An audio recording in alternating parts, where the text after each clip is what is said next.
The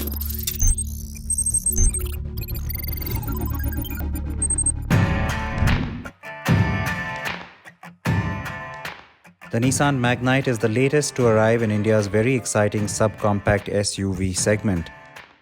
Large in volume and growth terms, the segment also sees a very tough competition set. The Magnite is attractively styled, has a decent equipment list, and even sports a turbo petrol option besides a naturally aspirated petrol. Though there is no diesel, the turbo also features a CVT variant. It was just a few weeks ago when the Kia Sonet arrived, and we went through the whole segment to figure out if our reigning champion, the Hyundai Venue, stayed on top.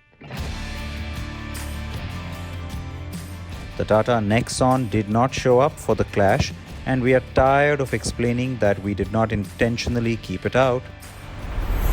Still, given the Nexon had lost to the Venue before, it didn't bother us as much. The Hyundai Venue managed to beat the Sonet, Mahindra XUV 300, Ford EcoSport, Maruti Suzuki Vitara Brezza, and, like I said, will stay ahead of the Nexon. And yes, also the Toyota Urban Cruiser, which is really just the Vitara Brezza anyway.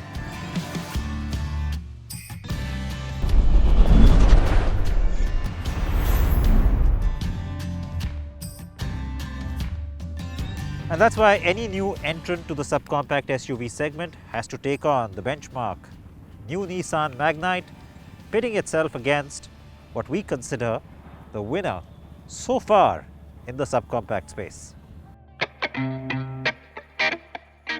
The Magnite and Venue are similar in size and both have modern, sharp looks. If you ask me, the Magnite is better looking and also has a better SUV stance. And though the Magnite's face is really more Datsun than Nissan, the DRLs, fog lights, and sharply designed headlamp cluster with LED indicators give it head-turning presence.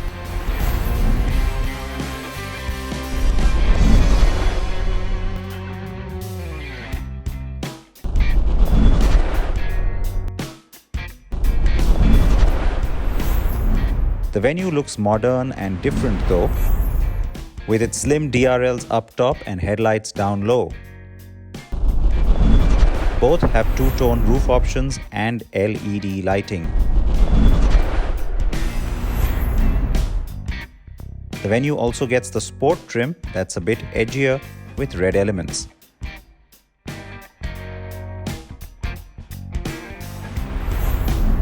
Let's get both on the road.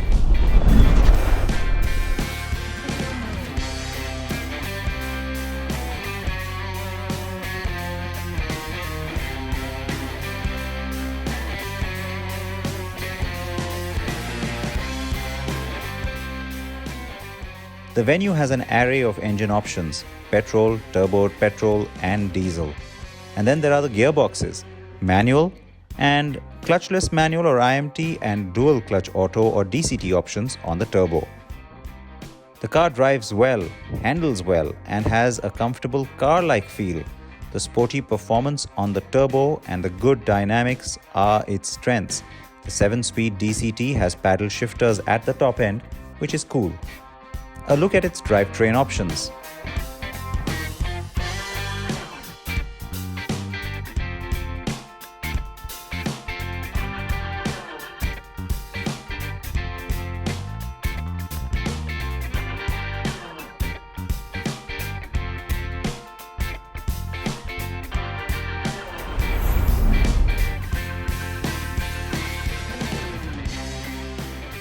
The Magnite will feel more SUV-like.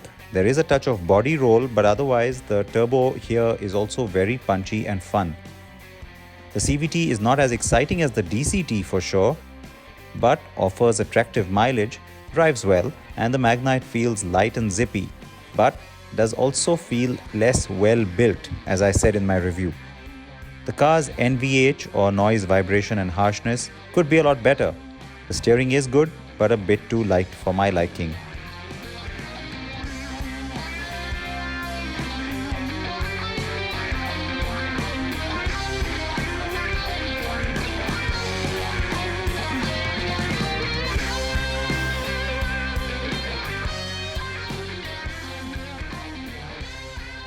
On the manual side, the Magnite does feel more exciting, but the sheer number of options and more sophisticated DCT turbo as well as IMT turbo options on the Venue help it move ahead on performance.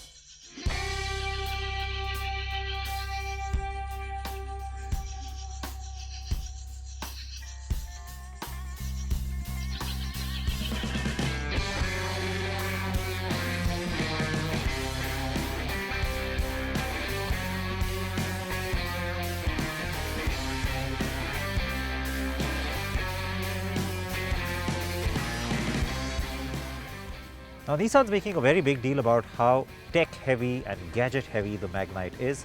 The car does well, and you know what? So does the Venue. But when it comes to in-car technology, the car that's really killing it right now is undoubtedly the Kia Sonet. So on this aspect, it's important to compare these two.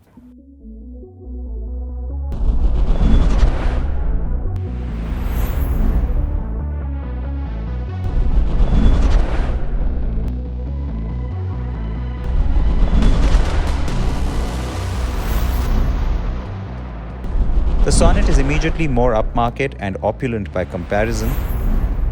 The cabin feels rich, well built with good material quality, and is loaded with tech, and not just at the top end. The massive 10.25-inch touchscreen is only in the high-end variants. The mid trims get an 8-inch screen similar to the Venues. In fact, on tech, connectivity, and embedded SIM-based internet telematics and remote functionality, the Venue and Sonet are very similar.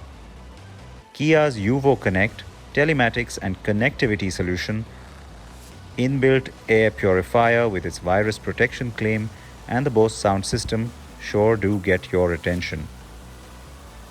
And by the way, the Venue has a 60-40 split rear seat, a cooled glove box in the top variant, in addition to the Sonet's impressive list. But yes, an 8-inch screen only.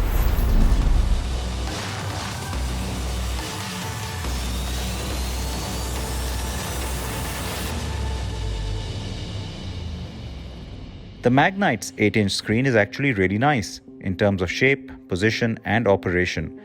It also gets a virtual cluster, but its seats and cabin feel are flimsy by comparison to the Sonet. Nissan has played it smart by offering some items as optional paid extras, keeping the ex-showroom price a lot more attractive. So things like the wireless charger, air purifier, etc. are part of an add-on tech pack. So is the Nissan Connect data SIM card based telematics offering. The Magnite scores on rear seat legroom and overall space though.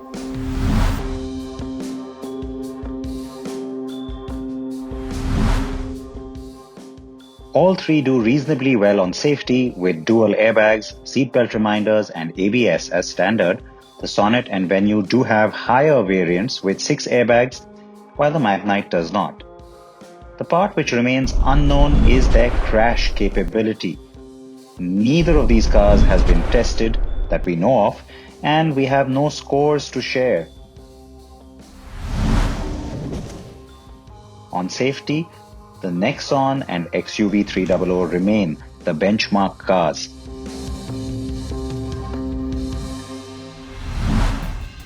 Now, prices. And here there seems to be an apples to oranges comparison. The Magnite has deftly steered itself to almost its own segment by starting with an introductory unbelievable price that is rock bottom at 4,99,000 rupees. Wow, that is a whole 1,70,000 less than the other two, and almost 2 lakhs cheaper than the Tata Nexon, and even more so when compared to the Vitara Brezza, Ford EcoSport and XUV 300. Nissan says the prices will be effective till the 31st of December, but even in the new year, the base version will go up to 5.5 lakhs, keeping it the lowest entry price in the segment. And that's largely true variant for variant. I reckon the segment will end up splitting into two, with the Nissan Magnite, Maruti Suzuki Vitara Brezza, Tata Nexon and Toyota Urban Cruiser at one end, and the Mahindra XUV 300, Ford EcoSport, Kia Sonet and Hyundai Venue at the higher end.